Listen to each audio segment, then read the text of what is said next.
Viral ngayon sa social media ang isang OFW na nahuli nga na nagdala ng ibang lahi o kanyang boyfriend sa isang accommodation dito sa Riyadh, Saudi Arabia.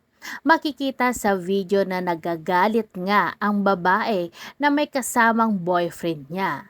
Dito naman ay pinaglaban lang o pinagsabihan lamang siya ng kanyang karamwate na hindi nga pwede at bawal na bawal talaga na magdala ng lalaki sa kanilang accommodation dahil para lamang sa mga babae yon at bawal na bawal sa lugar ng Middle East lalong-lalo na sa Saudi Arabia na magdala ng lalaki lalong-lalo na at hindi kayo kasal.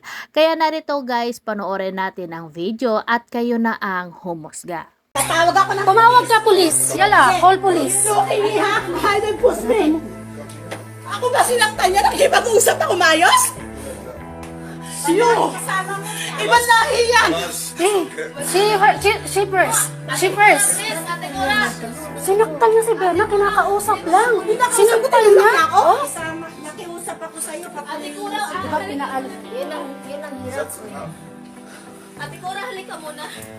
Kasi nakikiusap ako Hindi, ba't kasi nananakit? Mag-video-video. Nananakit ka kasi. Huwag kang mag-video-video kasi. ako. Sige na, tama na. Nakikipag-usap ako, tinulak niya ako? Tama, dumudugo yung nakikipag-usap ng maayos. Sabi ko Bakit sa Mainit, nananakit siya. Tama na nga ay mag-usap kayo. Di ba sabi ko sa'yo mag-usap kayo? huwag niya kausapin to. Huwag niyang anuhan yung Wala ka kasi sinabi na. Iba yung kasama mo. Nahiya naman kayo kay Kuya Mon, uy. Huwag mo kasi kailangan buhay ko. Hindi ko pinapakailangan ang buhay mo. Wala Pero, akong kailangan. Pero iba yan. Bakit Kasi- yan? Hindi alam mo ito sa bahay. Uy, hindi. Sinaktan mo ako? Nakikipag-usap Huwag mo akong duduruin. Ay, sabukan mo. Sabukan mo. Sabukan mo akong batuhin. Stop. Pinipigilan kita. At ito nga video ay nag-live nga dito si Kabungo kung saan nga ito ay na tumutulong sa mga distress OFW. At dito nga ay pinaliwanag ng isang kababayan natin kung ano talaga ang totoong nangyari. Kaya narito guys, panoorin natin ang video ni Kabungo tungkol dito nangyari sa isang accommodation sa Riyadh. Kausap ko po ngayon ang ilang Pilipina na may nangyari sa kanilang accommodation. Meron pong ilang mga OFW nakatira sa isang tatawag nilang accommodation na natsempuan o pag-uwi nila sa kanila accommodation, tsempuan nila yung kasama nilang babae. Nasa accommodation, may kasamang ibang lahi. Isko. Nagulat sila na nandoon sa loob ng bahay ang ibang lahi. Kaya nagkaroon ng komosyon, nagkagulo, hanggang sa tumakbo na yung babae kasama ang ibang lahi dahil nga magkatawag na ng pulis sana. Pero sa nangyari ay may nangyari nga na yung natakot yung babae. Pero bago nangyari yon, gumawa ng eksena yung babae at sinaktan yung iba doon nung sandali na yon. Alam mo po sa kabayan natin, ate, magandang umaga po sa inyo dyan. Anong oras na ganyan dyan sa Saudi? Dito po sa Saudi, ano po siya, sir, mga 12:30 po ng madaling araw, sir.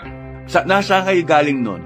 Galing po kaming duty po, sir. No, nagkasundo po kami ng mga kasamahan ko na mag-day off. Okay. Ngayon po, without knowing po na pagpasok po namin sa bahay, kasi may kanya-kanya po kaming susi, naabutan po na isang kasama po namin na pinapatay po yung naka-dim light po. Okay. Ay, naka-dim light. Madilim lang. Opo. Ngayon po, sir, kinausap siya nung kaibigan namin na mahinahon. Alam mo naman na bawal na may ibang lahi. Bakit ganyan? Nag-hysterical na po siya, sir. Wala kang pakialam. Sabi niya, wala sa buhay ko, kaligayahan ko to.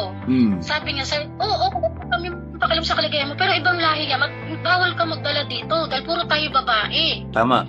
Yan po. Ngayon po, nung pumunta po ako sa kwarto ng kaibigan ko para pagsabihan sila na wag maingay kasi may mga kapitbahay din na may mga kapitbahay kami na na pagod din sa trabaho.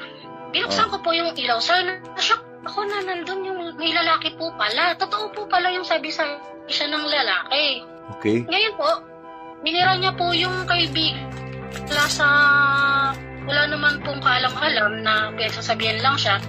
Nagpambuno po sila. Duguan po yung kaibigan ko. Tapos po ako, sir, kinuha ko yung cellphone para mabidyohan. Binuksan ko yung ilaw para mabidyohan ko si lalaki, sir, para may ebidence. Ang lalaki, nakita ko sa video, malaking lalaki yun ah. Sir, master po, kung di po ako nagkakamali, yung tao na yun.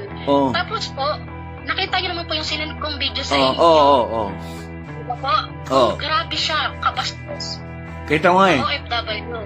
Ngayon po, sir, fake ikama, fake papers, domestic helper, pero nagpapanggap po siyang nurse. Nako. Ngayon po, nung tumawag ng polis yung kasamahan po namin, kasi nga po sa safety din po namin, kayo nga po ibang lahi, puro kami babae.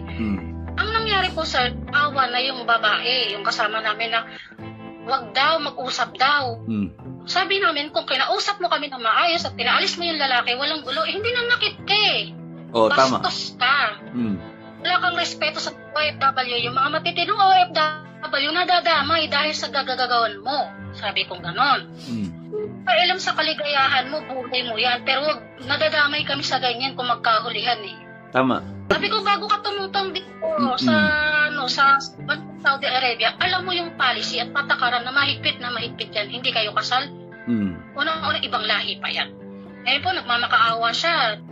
Inaawat po siya nung kaibigan ko para mahuli na nga sila. Hihintay na lang namin yung pulis eh. Ayun, nagpangbuno naman sila sa labas. Sabi nung kaibigan ko, di baling mahuli tayo dito sa kalsada. Sabi ko, sige, hayaan mong mahuli yan. Kahit mahuli tayo nag-aaway siya, sasabihin ko sa pulis na ipa-medical. Dahil meron yan kung naka-something na lalaki na 1 week na. Grabe po, sir, ang yan. Sobrang kapal ng mukha niya. Taris, Ladrid Jumok ang pangalan niya, sir, taga-Agusan del Sur. Nasaan na nga yung babae ngayon? Ay, nagtatakbo, sir. Kasi parating na yung pulis eh. Hindi yung mga gamit niya, yung mga damit niya naiwan. May mga gamit siyang naiwan dito. Tapos sabi po nung i-report namin bukas sa police station para po, hindi na siya kasi may susi po siya. So, papalitan po namin lahat ng sinang ito tsaka dito, main gate. Sir, sa dami niya pong lalaki, sabi niya, may mga Saudi daw siyang nasa likuran niya para tulungan siya. Ang sabi naman namin, kung magkahulihan, sa Pilipinas ang uwi natin, pero ikaw, may ebidensya kami. Saan ka pupulutin? Sabi ko gano'n. Kasi kami, wala kaming ginawang tama. Ikaw ang nagdala ng lalaki dito. At nananakot at nanakit. Sobra po, sir, ang kahihiyan. Grabe. Mismong kapwa mo Pinay ang gagawa ng kapahamakan. Naniwala ka, sinabi ko na marami na mapapahamak, ano? Sobra, sir. Kaya nga po sabi ko, may intindihan ko pa yung mga nag-TNT na pagmalupitan. Pero yung nag-TNT para sa lalaki, sir. Yan ang parang grabe naman. Nakakahiya. Nagugulat lang ko sa mga, imagine mo, umuwi kayo, nagulat kayo, may tao na may lalaki sa accommodation nyo. Nagawa niya yun? Opo, sobra. Nung narinig ng lalaki, tatawag kami ng polis. Para po siyang natatakot na po. Siyempre po ibang usapan na yun eh. Hindi sila legal. Pero yung babae, sir, tingnan niyo ang sabi niya, wala kang pakailam. O, di ba po?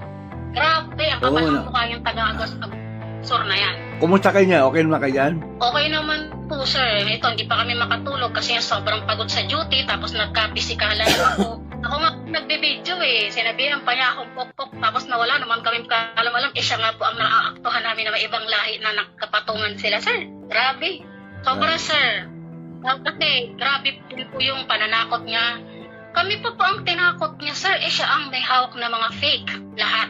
Nakakanginig sa galit kasi marami na nagsasabi na nagpapaakyat siya na ibang lahi. Pero hindi namin nagtsitsempan dahil pare-pares kami may trabaho eh. Sabi ko kung sino pa yung takas, nagdadala ng lalaki, at siya pa ang may ganang manakit, sir. Di po ba? Ayan, narinig nyo mga kababayan ko. Yung mga sinasabi ko sa inyo, ang kababayan natin, isang accommodation sa Riyadh, nakagulo. Dahil yung isa sa kanila, nagdala ng lalaki. Masre daw ata, mukhang isturang masre. Ang laki, nakita ko video eh. Malaking tao yung yung Arabo. Ayun, Arabo yun. Hindi ko alam. Pero ang laki, ang takal. Tapos yung... Pangalawa na po daw po yan. Baba, sus ko. Maliit yung babae, tapos yung Arabo, ewan ko ang Arabo yun, ay malaki. Nakita nila sa accommodation yung lalaki. Magkapatong talaga. Nakapatong? Diyos ko. Ngayon lang nangyari sa kanila, eksaktong pag-uwi nila, nakita nila doon mismo sa kwarto yung lalaki at nakubad nga nila, sila. Nakasampay pa nga po sir yung bra. Okay na po na nagtakas ang isang OFW dahil sa pangmamaltrato. Pero yung magtakas ka para lang sa kaligayahan at pumatol sa ibang lahi sir, sobrang nakakahiya po. Saan po sa Riyadh, ate? Sir po, Al Nasser Road po. Al Nasser? Asisiya. Ay, Asisiya? Opo. Langya talaga. Ngayon, anong dala ng babae nung umalis siya, nung kusot lang niya? Yung suot lang po niya, tas yung nasira niyang damit, tas yung pag namaliit, yun lang po dala niya. Cellphone niya, ano doon? Opo. Tapos po talagang hindi niya expect na may darating po kami kasi ang parang basura yung bahay, as in sir. Nagkalat yung mga tissue kung anong ginawa nila, yung mga gamit po nila, mga damit nila sir. So parang ang baho ng bahay. Ay, nako naman, marami tayong mga kababayan na mga gumagawa ng mga kalokohan sa Saudi, katulad sa ibang bansa. Tapos, yung babae pa ngayon ang may galit din sa inyo. Opo sir. Tapos nalaman po namin na fake po pala. Sabi niya, mayabang siya, nurse daw po siya. OF domestic helper lang po pala. Grabe sir. Tapos nag-run away siya sa dati niyang pinapasukan. Sinin na po yung mga details. Kaya nga, nakita ko lahat. Opo, hindi po kung may hawak lang pong cellphone yung isang kasama ko nung pagpasok ng kwarto, kuha niya po eh. Kaso, nagpambuno na sila. Ako na lang po yung kumuha ng cellphone. Pinuksan ko po yung ilaw. Lahat kami nagulat na, alam namin, siya lang ang tao. Sabihin na natin, walang tao. Pero dalawa sila sa grabe. Anong binuksan niyo yung ilaw, hindi nyo kalain na may lalaki sa loob. Opo, sir, hindi namin akalain. Kasi nga po, unang-una, sir, nakakatakot eh. Ibang lahi po eh. Tapos puro po kami babae. Grabe po yung salita niya. May boyfriend bang may papel? Grabe, sir, ang kapal ng mukha ng OFW na yan. Nasa na yung babae nasaktan? Andito po. Katabi ko, sir. Pwede ko makausap? Ate, kumusta po kayo? Nanginginig pa ako. Anong po bang ginawa sa inyo yung babae? Kinakausap, pagbukas ko nga, hindi ko alam na may lalaki siya. Okay. Tapos kinakausap ko siya, tapos bigla niya akong sinaktan, tinulak niya ako. Ayun, nagkabang-abot na kami ng away, tapos yung lalaki, hindi ko kilala, ibang lahi. Sabi ko, trespassing yan, bakit ibang lahi? Ibang lahi na naman yung dala mo. Ibang lahi na naman ang dala mo. Sabi ko sa kanya, not allowed yan. Sabi ko sa kanya. Sabi niya, huwag ko daw pakialaman ng buhay niya. Hindi ko naman pinapakialaman ng buhay niya. Kaligayahan niya daw yan. Yan na lang daw yung kaligayahan niya, pakialaman ko. Hindi ko pinapakialaman yung buhay mo. Ayaw ko lang na ibang lahi yung tutungtong dito sa bahay na to. Kasi puro kami babae dito, sir. Tama. Kasal ba kayo? Asa na marriage contract niyo? Sabi ko gano'n. Nagulat kasi siya dumating ako eh. Sir, medyo parang nanginginig po yung kasama ko, sir. Minom pa muna ng tubig doon, sige na. Nanginginig. Baka maano ka dyan. Opo, sir, grabe. Kasi tinulak din po siya ng lalaki, sir eh. Opo. Buti lalaki, hindi nanapak. Hindi, tumakbo na po din ako eh. Kaya kumuha ko ng cellphone, talagang amatic binidyo ko na, sir. Oo nga eh. Nakita ko lahat yung pagwawalan ng babae. Opo, bukod pa yun. Diba po, ang tapang po niya dyan sa first page, second page niya yan. Nung narinig niya tumawag ng naglulumuhod po siya, nakikiusap. Sabi namin, hindi. Kasi kinakausap ka ng maayos, hindi ka nakipag-usap, nanakit ka, matapang ka, sige.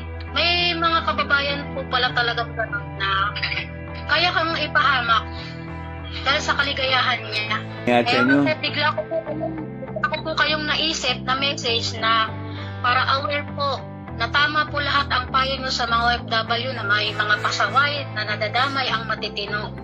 Tamang-tama po kayo, sir. Grabe. Kaya salot po ako lagi. Nanonood po ako sa inyo po para may aral po. Hindi po namin akalain. Nangyari po, sa side po namin yun, sir. Grabe. Sabi ko nga po sir, grabe yung Valentine's Day namin. Sino 1 week na kami magbabalintines, magkakaibigan. Kami pa yung na-trouble, siya pa yung... babatuhin pa nga po ako nung sabi ko nga sir, kung nabato niya ako nung babatuhin niya, magkakalagwan na po talaga Hindi po ako papayag na sasaktan niya po ako kasi magdidilim po paningin ko, baka ano po magawa. Wala sir, hindi marunong makiusap. Kay gana pang manak. Nakapalang mukha sir. Awat ng awat yung lalaki niya, kasi syempre kabado na yung lalaki niya na nakarinig ng polis. Inaawat siya pero siya talaga yung sobra sir, sobra.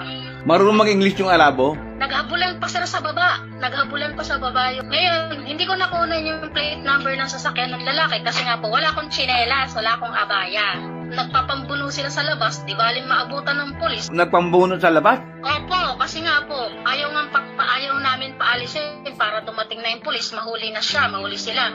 Kasi sir, peke lahat ng hawak niya sir Sabi ko kung sino pa yung ganyang klaseng tao, siya pa yung matapang. Grabe, sobra. Marami daw siyang Saudi sa likod niya at aalalay sa kanya. Pero nung nakarinig ng polis, parang nagtatakbo silang dalawa. Paltan nyo lang yung susi niyan para hindi na makapasok. Papalitan na po, tapos po i-report po bukas nung pinaka-head po namin. I-report po sila sa police station. Tsaka po papakita po yung video. Tsaka po yung real name ng babae. Kasi nananakot po siya. Siya pa po yung nananakot kami, kalmado kami kasi wala kaming video, wala kaming ginawang masama at siya pa yung may ginawa sa amin. Nalulungkot ako sa nangyayari dahil sa may mga ganyang sitwasyon. Sobra sir, nakakashock. Mabuti nga hindi nalaban ng lalaki, hindi kayo sinak na ng lalaki. Pagka naman po nanakit yung lalaki, pagtutulungan po namin yan kahit malaki po siya, hindi. Anong oras nangyari ngayon yan? 12:30 po nung madaling araw dito sir nangyari po yan. Okay lang kayo niyan ngayon? Okay lang kayo na? Okay, kami po okay na po. Una nasaktan, medyo nagpambuno po talaga sila nakalmot niya yung isang kasamahan namin, nagsuntukan silang dalawa, yung ganyan. Pero ako po, umaawat ako, wala pa pong video. Una pa lang. Pati ako, inaano din. Ako, nagpigil na lang ako kasi ayoko naman sabihin pinagtulungan siya. Dapat nung malaman ninyo yung mga ginagawa ng pakababayan din, okay? Mas mabuti pang tulungan ng OFW ang mga OFW nakaranas, hindi maganda, kaysa dumadanas ng sarap ng kaligayahan niya sa ibang lahi. Para sa lahat ito, malaman nila kung anong ginagawa ng mga kababayan ding iba. Mga kababayan, ito po, mga babae, mga OFW ito sa Riyadh. Sila mismo nakaranas ngayon na yung kasama niyo sa bahay, nagdala ng lalaki. Bakit ko ginagawa ito mga ganito? Para ipaalam sa inyo na ito ang totoong nangyayari sa mga OFW para hindi pa malasitan. Kung sa Pilipinas nyo gawin yan, ay wala kayong pakialam. Kaya lang, mga OFW po, nasa ibang bansa po kayo. Kawawa po yung mga ibang katulad nila. Wala naman si kamalay-malay. Ay nako, mga tao nga naman talaga.